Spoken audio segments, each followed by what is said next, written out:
महाराष्ट्र राज्य सरकार ने हाल ही में पुणे में निवेश के लिए निम्नलिखित में से किसके साथ समझौता ज्ञापन पर हस्ताक्षर किया हुआ है? HDFC life insurance, Bajaj Finserv, Bajaj Allianz, भारतीय स्टेट बैंक। इसका करेक्ट उत्तर हो जाएगा बी, बजाज फिनसर्व। महाराष्ट्र सरकार ने बजाज फिनसर्व के साथ समझौता ज्ञापन पर हस्ताक्षर किया है। इसको एमओ यहाँ पे बोला जाता है, मेमोरेंडम ऑफ अंडरस्टैंडिंग के तहत, ठीक है। गैर बैंकिंग वित्त कंपनी पुणे में 5,000 करोड़ रुपए का निवेश करेगी, जिसमें माना जा रहा है कि 40,000 से अधिक नौकरियां सृजित होने की संभावना है। महाराष्ट्र के किस जिले में भारत के पहले कार्बन तटस्थ गांव का विकास हो रहा है? मुंबई, ठाणे, पुणे, नागपुर। इसका करेक्ट उत्तर हो जाएगा बी, ठाणे में। केंद्रीय राज्य मंत्री कपिल पाटिल जो कि केंद्रीय राज्य मंत्री हैं, इनके द्वारा बताया गया है कि ठाणे जिले के भिवंडी तालुका में भारत का पहला कार्बन न्यूट्रल गांव विकसित किया जा रहा है। साथ ही 121 आदिवासी गांवों को मॉडल गांव के रूप में भी विकसित किया जा रहा है। हाल ही में सरकार ने अरहर, उड़द दाल पर स्टॉक सीमा लगा दी। सरकार ने स्टॉक सीमा क्यों लगाई है? दालों के निर्यात को बढ़ावा देना, दालों की गुणवत्ता को नियंत्रित करने के लिए, जमाखोरी को रोकने और उपलब्धता सुनिश्चित करने के लिए, दालों के घरेलू उत्पादन को बढ़ावा देने के लिए। अब इसका बहुत आसान सा उत्तर हो जाएगा, ठीक है, सी, जमाखोरी को रोकने और उपलब्धता सुनिश्चित करने के लिए। केंद्रीय खाद्य एवं उपभोक्ता मामले मंत्रालय द्वारा तत्काल इस प्रभाव से इस संबंध में आदेश यहाँ पे जारी किया गया है कि सरकार ने अक्टूबर तक थोक विक्रेताओं, एकदम ध्यान से सुनते चलिए यहाँ पे, ठीक है, जो यहाँ पे थोक विक्रेता है, थोक विक्रेता के साथ साथ जो यहाँ पे खुदरा विक्रेता और आयातक और मिलरों द्वारा रखी गई अरहर और उड़द दाल पर स्टॉक सीमा लगा दी गई है। जैसे कि आदेश के अनुसार थोक विक्रेताओं के लिए अरहर और उड़द पर यहाँ पे प्रत्येक पर यहाँ पे ध्यान रखिएगा, ठीक है, 2000 टन थोक के लिए 2000 टन तक, खुदरा विक्रेताओं और खुदरा दुकानदारों के लिए 5 टन तक यह स्टॉक कर सकते हैं, इससे अधिक स्टॉक नहीं कर सकते हैं। और बड़ी श्रृंखला के खुदरा विक्रेताओं के लिए, खासकर डिपो वगैरह जो वहाँ पे, ठीक है, वहाँ पे 200 टन की स्टॉक की सीमा की निर्धारित की गई है। इससे अधिक अगर होगा तो पूरी तरीके से इलीगल हो जाएगा। G20 health working group HWG की तीसरी बैठक कहाँ आयोजित की जाएगी? नई दिल्ली, हैदराबाद, मुंबई, बेंगलोर। इसका करेक्ट उत्तर हो जाएगा बी, हैदराबाद में। तीसरी हेल्थ वर्किंग ग्रुप की बैठक में मेडिकल काउंटर मेजर्स में R&D पर सहयोग पर ध्यान दिया जाएगा। यहाँ पे ध्यान रखिएगा आप लोग, हेल्थ वर्किंग ग्रुप ने डिलीवरेबल का यहाँ पे प्रस्ताव दिया हुआ है, डिलीवरेबल का यहाँ पे प्रस्ताव दिया हुआ है। अब इसमें क्या क्या दिया हुआ है, तो जैसे कि यहाँ पे हेल्थ हो गया, हेल्थ खासकर आपात स्थितियों में चल रही पहलों को मैपिंग, रोकथाम, तैयारी और प्रतिक्रिया, और जलवायु परिवर्तन की इंटरफेस और स्वास्थ्य पर इसके प्रभाव पर काम करने के लिए जलवायु परिवर्तन और स्वास्थ्य केंद्र का यहाँ पे शुभारंभ शामिल है। इसके अलावा डिजिटल स्वास्थ्य पर, जैसे टेली मेडिसिन वगैरह का नाम आप लोगों ने जरूर सुना होगा, ठीक है, तो डिजिटल स्वास्थ्य पर एक वैश्विक पहल की शुरुआत, मौजूदा डिजिटल स्वास्थ्य पहलों को अभिसरण करने के लिए एक संस्थागत ढांचा भी प्रस्तावित डिलीवरेबल्स में यहाँ पे एक है। हाल ही में प्रसिद्ध रंगमंच अभिनेता आमिर रजा हुसैन का निधन हो गया। उन्हें किस वर्ष पद्मश्री से सम्मानित किया गया था? 2000, 2001, 1990, 2008। इसका करेक्ट उत्तर हो जाएगा बी, 2001 में जाने माने थिएटर अभिनेता और निर्देशक आमिर रजा हुसैन का निधन हो गया है। यहाँ पे आप उनकी इमेज भी देख सकते हैं, यही है आमिर, ठीक है, आमिर रजा हुसैन, ठीक है। इनकी अगर बात किया जाए, हुसैन ने कारगिल युद्ध पर आधारित the 50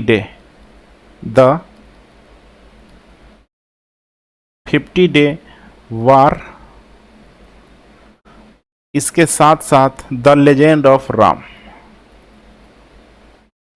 the legend of Ram जैसे बड़े आउटडोर स्टेट को प्रोडक्शन के लिए जाने जाते हैं। ठीक है, इनके द्वारा ये मुसब ठीक है बनाया गया था।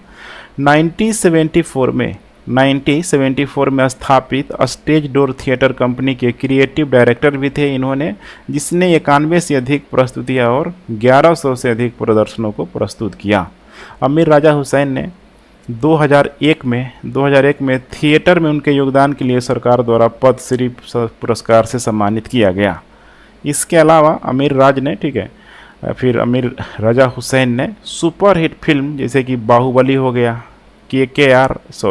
ट्रिपल आर यहाँ पे हो जाएगा, ठीक है, इन फिल्मों में भी काम किया। वह फिल्म आदि पुरुष में भी नज़र आने वाले हैं, जो कि अभी हाल ही में रिलीज होने वाली है, शायद 16 जून के आसपास।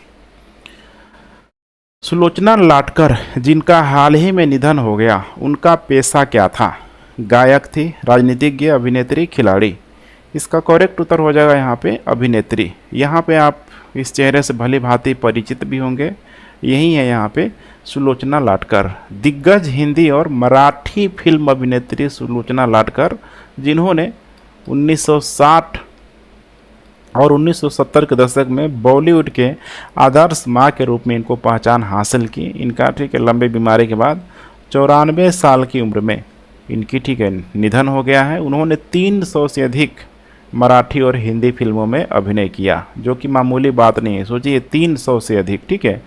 इनको ठीक है सबसे जो कह सकते हैं प्रसिद्धि मिली खासकर मराठा टिटुका मेलवावा, 1964 में एक मूवी आई थी मराठा टिटुका मेलवावा में छत्रपति शिवाजी महाराज की माँ, जिनका नाम है जीजाबाई, नाम से भी आप लोग परिचित होना चाहिए।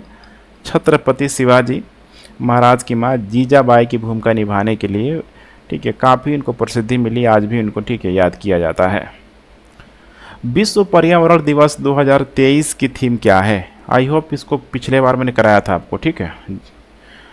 इसमें करेक्ट उत्तर हो जाएगा इसका बीट प्लास्टिक प्रदूषण। ध्यान रखिएगा, बीट प्लास्टिक प्रदूषण, ठीक है, 2023 की थीम है, ठीक है। पूरा इको सिस्टम को रीस्टोर करने के लिए यहाँ पे विश्व पर्यावरण दिवस की यहाँ पे बात करें तो 5 जून को यह मनाई जाती है और 1974 से ये मनाई जा रही है लगातार, ठीक है।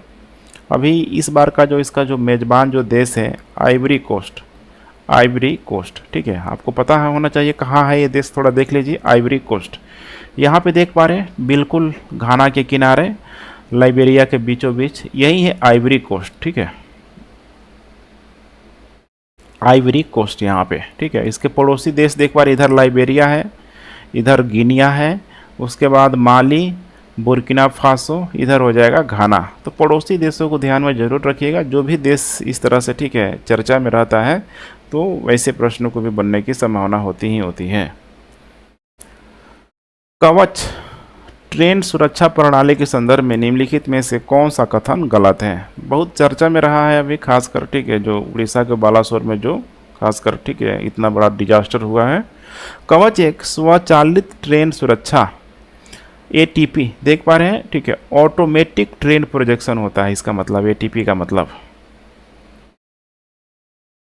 ऑटोमेटिक ट्रेन प्रोजेक्शन, जिसे भारतीय रेलवे द्वारा अनुसंधान अभिकल्प एवं मानक संगठन जिसका नाम है RDSO के माध्यम से स्वदेशी रूप से विकसित किया गया है।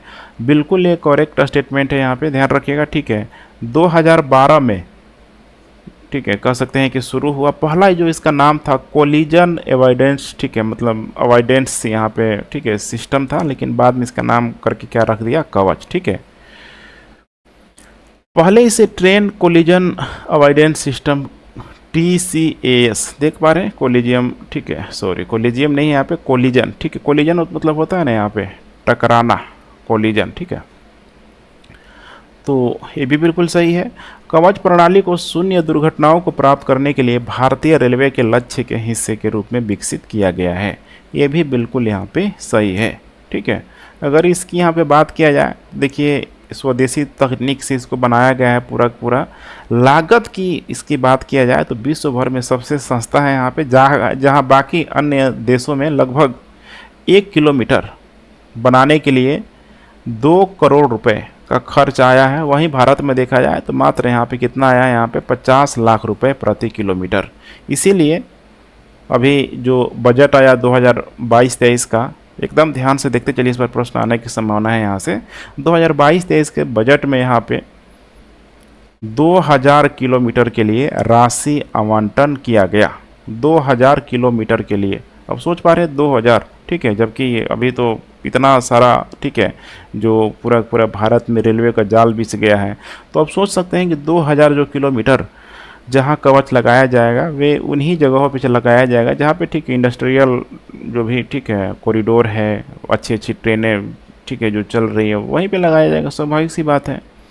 आगे इसको, ठीक है, टारगेट किया गया है कि 2027-28 तक, 2027-28 तक भारत के लगभग 34,000 किलोमीटर, ठीक है, ट्रैक पर इसको कार्यान्वयन यहाँ पे दिया जाएगा, किया जाएगा। ठीक है, काफ़ी लंबा समय है अभी। निम्नलिखित जनजातियों पर विचार कीजिए। मारा जनजाति, लाई जनजाति, चकमा, अंगामी जनजाति, सुमी जनजाति। यहाँ पे पूछ रहा है कि कितनी मिजोरम जनजातियाँ राज्य की मूल निवासी है। अभी मिजोरम जो वहाँ पे भी, ठीक है, जो हिंसा हुई है उससे रिलेटेड यहाँ पे प्रश्न बना दिया गया है। मिजोरम राज्य के मूल निवासी है। देखिए, मारा जनजाति, लाई, चकमा जनजाति, ये तीन जो है यहाँ पे, ठीक है, देखा जाए तो मूल रूप से मिजोरम के निवासी है। तो करेक्ट उत्तर हो जाएगा केवल 3। बाकी का जो है यहाँ पे अंगामी जनजाति, सुमी जनजाति, ठीक है, ये नागालैंड की जनजाति है, नागालैंड की जनजाति है। नागालैंड में इसके अलावा और भी कुछ प्रमुख जनजातियाँ पाई जाती है, जैसे कि आओ जनजाति, नाम ही आसान है, आओ आओ। इसके अलावा रेंगमा जनजाति, रेंगमा जनजाति।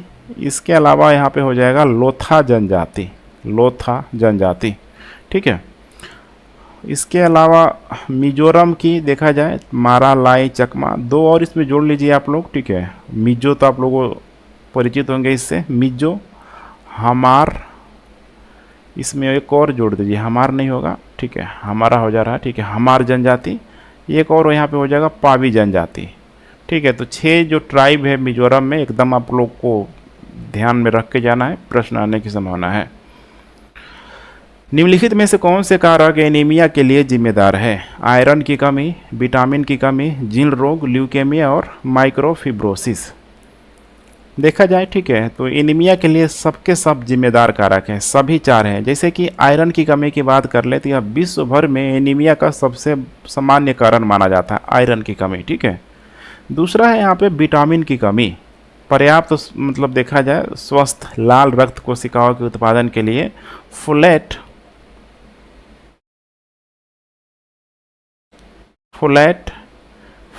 और विटामिन B12 की यहाँ पे आवश्यकता होती है। उसके बाद जीर्ण रोग हैं, जैसे कि कैंसर, HIV, एड्स। ठीक है, इसके अलावा गुर्दे की बीमारी और अन्य सृजन संबंधी बीमारियों जैसे जीर्ण रोग लाल रक्त कोशिकाओं के उत्पादन में हस्तक्षेप कर सकते हैं, जिसमें पुरानी एनीमिया भी यहाँ पे हो सकती है। उसके बाद यहाँ पे ल्यूकेमिया और है माइलोफिब्रोसिस। ठीक है, ये देखा जाए तो मुख्यतः, ठीक है, अस्थि मज्जा का एक कारण होता है, समझ रहे हैं यहाँ पे। ठीक है, अस्थि मज्जा जैसी, ठीक है, कई बीमारियां अस्थि मज्जा जैसी नहीं यहाँ पे होगा। ठीक है, अस्थि मज्जा या फिर कह सकते हैं रोग ल्यूकेमिया और माइक्रोफिब्रोसिस जैसी कई बीमारी आपके अस्थि मज्जा में रक्त उत्पादन को प्रभावित करके एनीमिया का एक कारण बन सकता है। तो सबका सब यहाँ पे है।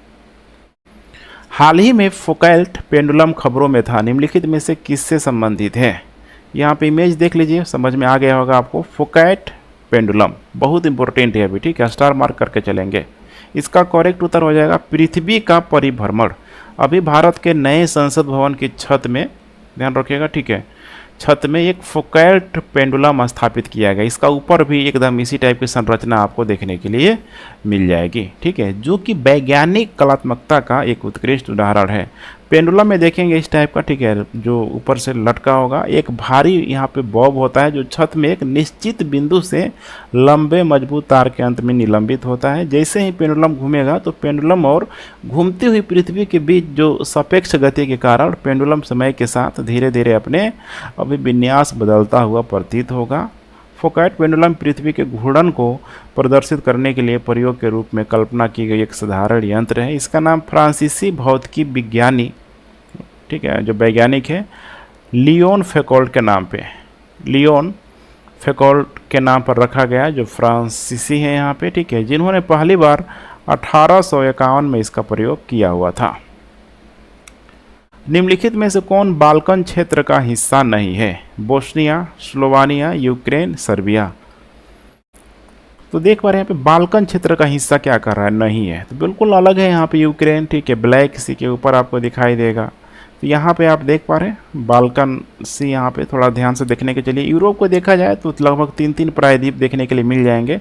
एक तो इधर स्पेन के तरफ, ठीक है, उसके बाद इधर इटली हो जाएगा, और ये भी तो देखिए 3 भाग से पूरा ये जो इलाका है ये घिरा हुआ है, सब ये पूरा, ठीक है, ये बाल्कन पेनिनसुला के नाम से यहाँ पे जाना जाता है। अब इसमें जो भी देश है, इसमें तुर्की को भी शामिल कर सकते हैं इसमें, ठीक है, ग्रीस को भी शामिल किया जा सकता है, और जितना भी देश है यहाँ पे, Macedonia, Bulgaria, Albania, Serbia, Romania, Hungary, Slovenia, Croatia, Bosnia और हर्जेगोविना, इन सारे ही देशों को देखा जाए, ठीक है, तो सब यहाँ पे शामिल किया जाता है बाल्कन प्रायद्वीप के अंतर्गत। तो ध्यान में जरूर रखेंगे, प्रश्न यहाँ से दे देता है। मुख्यमंत्री एकनाथ शिंदे ने महाराष्ट्र के निम्नलिखित में से किस जिले में एशिया की सबसे बड़ी क्लस्टर विकास योजना का शुभारंभ किया? सतारा, रायगढ़, ठाणे, लातूर। इसका करेक्ट उत्तर हो जाएगा यहाँ पे ठाणे में। महाराष्ट्र के मुख्यमंत्री एकनाथ शिंदे ने ठाणे में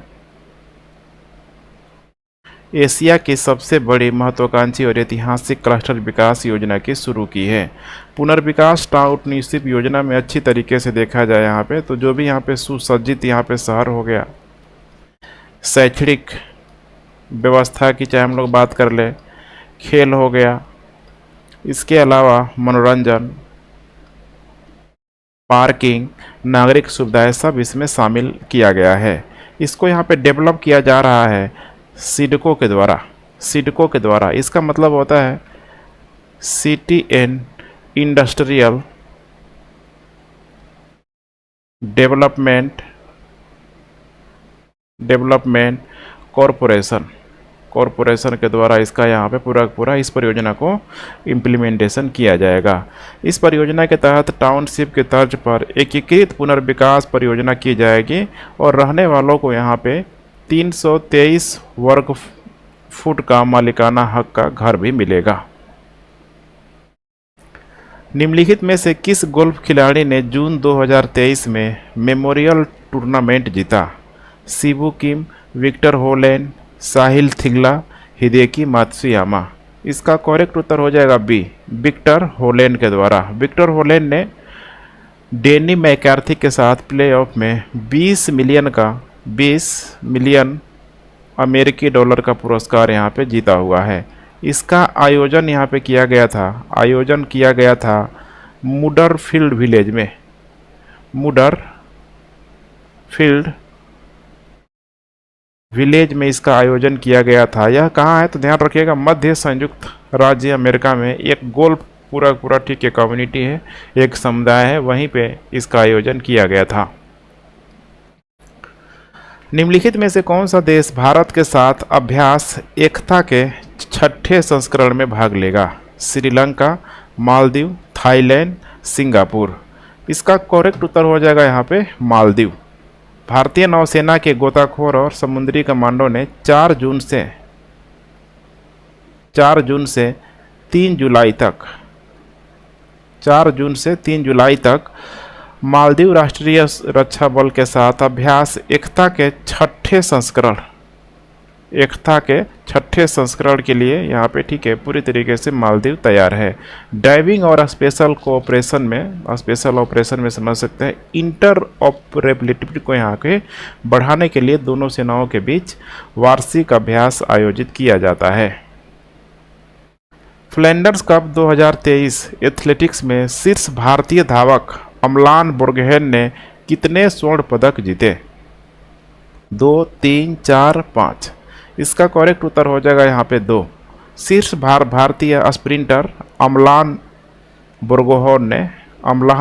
बोर्गोहन ने फ्लैंडर्स कप 2023 में पुरुषों की 100 मीटर और दूसरा 200 मीटर की दौड़ में यहाँ पे 2 स्वर्ण पदक जीता। 100 मीटर में भी 1 स्वर्ण और 200 मीटर में भी 1 स्वर्ण पदक जीता, जिसे बेल्जियम के मर्क से में अंतर्राष्ट्रीय एंटवर्क एथलेटिक गाला के रूप में भी इसको यहाँ पे जाना जाता है। भाजपा अध्यक्ष जेपी नड्डा ने नरेंद्र मोदी सरकार की 9 साल की उपलब्धियों पर पुस्तक का विमोचन किया। किताब का नाम क्या रखा गया है? अमृतकाल का लक्ष्य, अमृतकाल की राह, अमृतकाल का संकल्प, अमृतकाल की ओर। इसका करेक्ट उत्तर हो जाएगा डी, अमृतकाल की ओर। भाजपा के राष्ट्रीय अध्यक्ष, ध्यान रखिएगा, प्रकाश नड्डा ने नई दिल्ली में नरेंद्र मोदी सरकार की 9 साल की उपलब्धियों पर आधारित जो पुस्तक है अमृतकाल की ओर का विमोचन किया।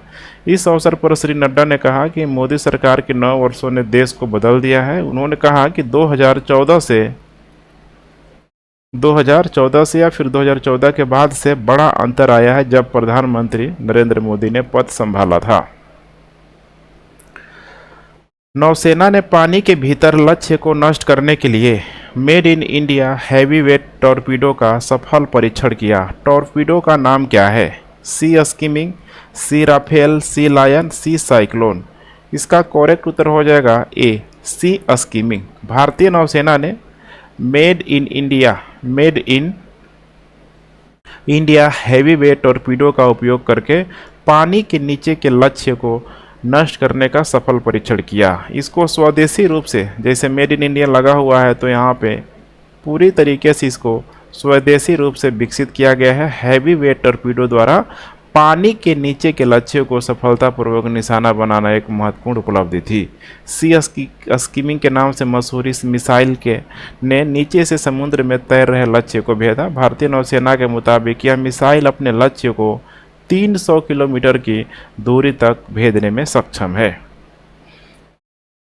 दक्षिण कोरिया में यहाँ पे देख रहे हैं U20 एशियाई एथलेटिक्स चैंपियनशिप के पुरुषों के शॉट पुट इवेंट में निम्नलिखित में से किस व्यक्ति ने स्वर्ण पदक जीता? शाहरुख खान, शिवम लोहाकरे, शकील उसके बाद यहाँ पे सिद्धार्थ चौधरी। इसका करेक्ट उत्तर हो जाएगा यहाँ पे डी, सिद्धार्थ चौधरी। भारत के सिद्धार्थ चौधरी ने पुरुषों के शॉट पुट में 19.52 मीटर के व्यक्तिगत सर्वश्रेष्ठ थ्रो के साथ यहाँ पे स्वर्ण पदक जीता। सर्वश्रेष्ठ थ्रो के रूप में आप समझ सकते हैं, जैसे कि होता है ना शॉट पुट, ठीक है, फेंका जाता है एक हाथ से।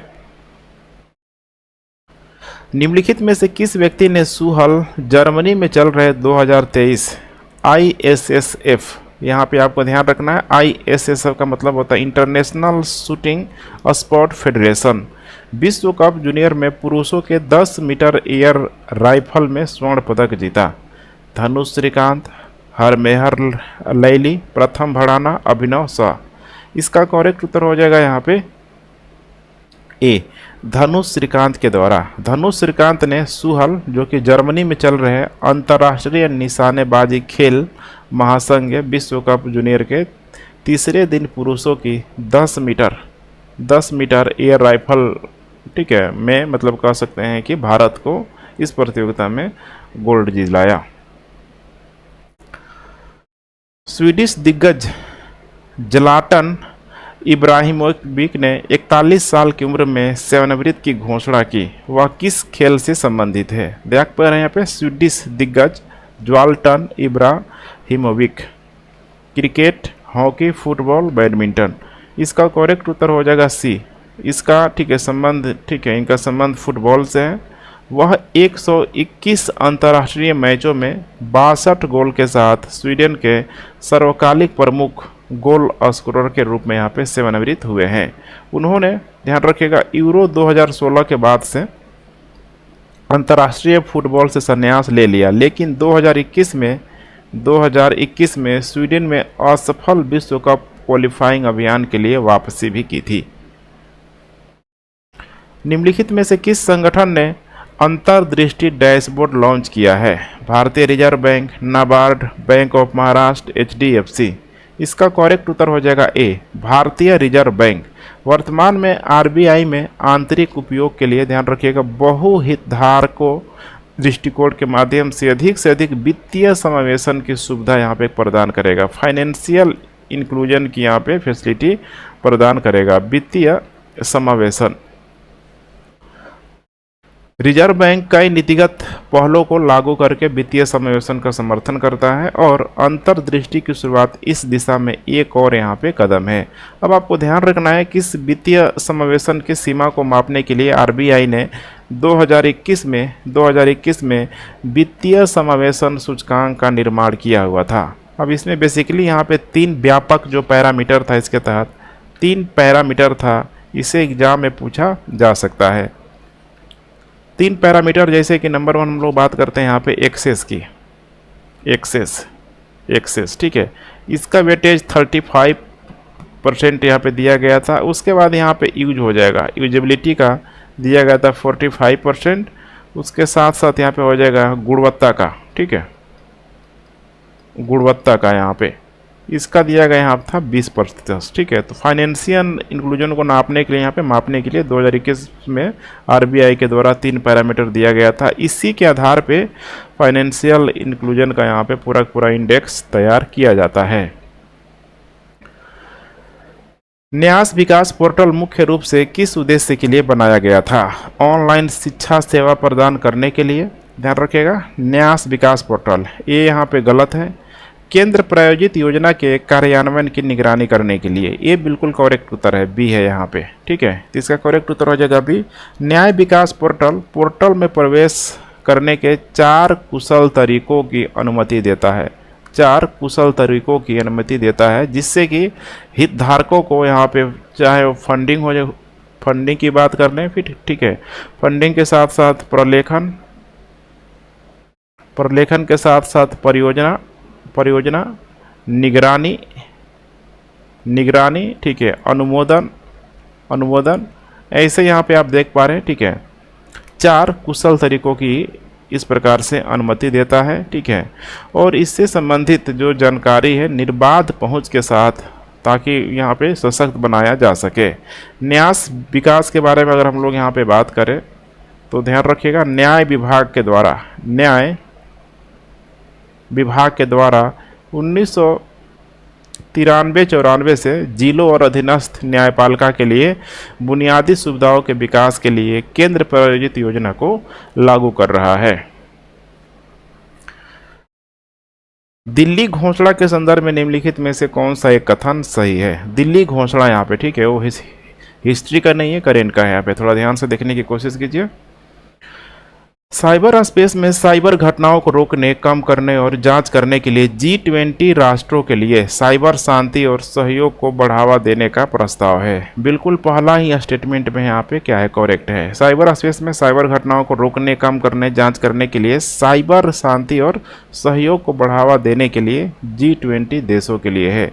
G20 यहाँ पे G20 राज्यों को साइबर स्पेस में जिम्मेदार राज्य व्यवहार के मानदंडों को अपनाने के लिए प्रोत्साहित करता है और दिल्ली घोषणा में ऐसे मानदंड शामिल हैं जिन्हें संयुक्त राष्ट्र और ओपन एंडेड वर्किंग ग्रुप द्वारा पहले ही यहाँ पे स्वीकार कर लिया गया है। ऐसे डायरेक्ट प्रश्न पूछा जा सकता है कि दिल्ली घोषणा का संबंध किससे है, तो ध्यान रखिएगा, साइबर स्पेस में साइबर घटनाओं को रोकने, कम करने और जाँच करने के लिए डायरेक्ट इस टाइप का प्रश्न पूछा जा सकता है। फर्मियंस बोसॉन दुर्बल परमाणु बल और प्रबल परमाणु बल शब्द कभी कभी समाचारों में किस संदर्भ में देखे जाते हैं? विखंडन परमाणु प्रक्रिया, पृथ्वी पर जीवों की उत्पत्ति और विकास, कण भौतिकी का मानक मॉडल, सौर और चंद्र ग्रहणों का अध्ययन। इसका करेक्ट उत्तर हो जाएगा यहाँ पे सी, कण भौतिकी का मानक मॉडल। ध्यान रखिएगा, एक दुर्लभ हिग्स जो बोसॉन क्षय के लिए दशक भर की यहाँ पे खोज की गई है। इसका जो मानक मॉडल है, जैसे कि कण भौतिकी का मानक मॉडल एक सिद्धांत है जो ब्रह्मांड के बुनियादी निर्माण खंडों और उनके साथ क्रियात्मक शक्तियों का पूरा वर्णन करता है। हिग्स बोसॉन के संदर्भ में निम्नलिखित में से कौन सा कथन गलत है? हिग्स क्षेत्र में ऊर्जा का एक क्षेत्र है जो समताप मंडल में ही यहाँ पे मौजूद है। अब ध्यान रखिएगा, यहाँ पे क्या कह रहा है कि समताप मंडल में ही यहाँ पे मौजूद है, यही गलत है। यहाँ पे ध्यान रखना है ठीक है, कि जो कण भौतिकी के जो मानक मॉडल में हिग्स बोसॉन जो एक मौलिक कण है यहाँ पे पूरे तरीके से देखा जाए तो अंतरिक्ष में यहाँ पे व्याप्त है। ध्यान रखिएगा, यह हिग्स क्षेत्र का क्वांटम विक्षोभ है जो ब्रह्मांड का एक मूलभूत क्षेत्र है जो पूरे अंतरिक्ष में यहाँ पे व्याप्त है। हिग्स जो क्षेत्र है अन्य मौलिक कणों के साथ परस्पर क्रिया करके द्रव्यमान देता है। सरल शब्दों में यहाँ पे देखा जाए तो हिग्स जो बोसॉन है वह कण है जो अन्य कणों को उनका यहाँ पे द्रव्यमान देता है। हिग्स बोसॉन के बिना ब्रह्मांड में कोई यहाँ पे द्रव्यमान, कोई भी यहाँ पे मास पूरी तरीके से क्या होगा, नहीं होगा। बाकी चीज़ों को आप लोग देख लीजिएगा, ठीक है। हिग्स बोसॉन वह कण है जो अन्य कणों को उनका द्रव्यमान देता है, बिल्कुल सही है। हिग्स बोसॉन ने हमें इस बात की बेहतर समझ दी है कि कणों में द्रव्यमान क्यों होता है, ये भी बिल्कुल सही है। कण भौतिकी के मानक मॉडल में हिग्स बोसॉन एक मौलिक कण है, ये भी बिल्कुल करेक्ट है। तो यहाँ पे देख पा रहे हैं, ठीक है। करा गलत कौन है, तो गलत कौन हो जाएगा, ए हो जाएगा। तो करेक्ट उत्तर यहाँ पे हो जाएगा ए।